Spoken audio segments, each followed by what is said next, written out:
जागृत जागृत अवस्था वो है चेतना की जिसमें इंद्रियां, कर्मेंद्रियां, ज्ञानेंद्रियां सक्रिय है।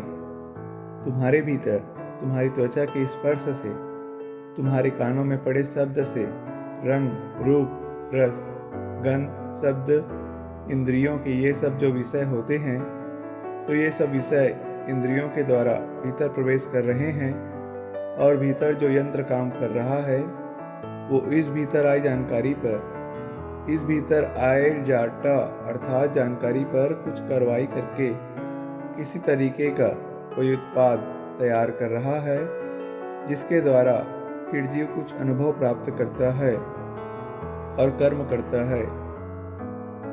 ये जागृत अवस्था हुई। स्वप्न आपको किसी चीज का पूर्व अनुभव हो, वो क्या बन जाता है? स्मृति।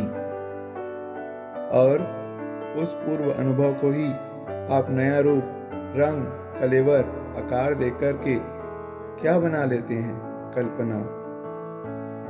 यह स्वप्न अवस्था है जिसमें आप चित्त में संग्रहित सामग्री का इस्तेमाल करके अपने आप को सुख देने वाली या किसी तरह के अनुभव देने वाली कल्पनाओं का निर्माण कर लेते हैं।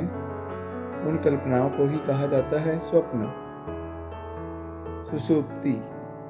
सुषुप्ति भी अवस्था तो निद्रा की ही है, पर इस अवस्था में कुछ और होता है। इसमें तुम्हें सपने भी नहीं आ रहे होते और कहा गया है कि सुषुप्ति का जो आनंद होता है वो तो सपनों से भी आगे का होता है। जागृत में आप सुख ढूंढ रहे होते हो संसार में, स्वप्न में आप सुख का निर्माण कर रहे होते हो कल्पनाओं से, और सुषुप्ति में सुख का निर्माण भी नहीं करना पड़ता। आप बिना किसी विषय का उपयोग करे ही सुख भोग रहे होते हो। तुरीय। तुरीय चेतना की कोई अवस्था होती ही नहीं है।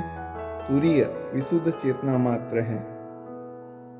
तो इससे स्पष्ट हो गया होगा ये जो चेतना की तीन अवस्थाएं हैं जिनकी हमने बात करी, ये वास्तव में तीन अशुद्ध अवस्थाएं हैं। ये चेतना की तीन अशुद्धताओं के नाम हैं: जागृत, स्वप्न, सुषुप्ति।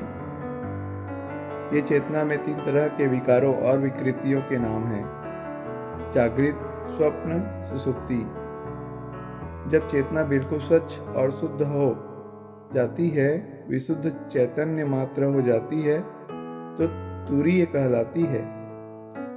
अब उसमें कोई अवस्था नहीं है, अब वो अवस्थातीत हो गया। इसी को ऐसे भी कह सकते हो कि तुरीय चेतनातीत है।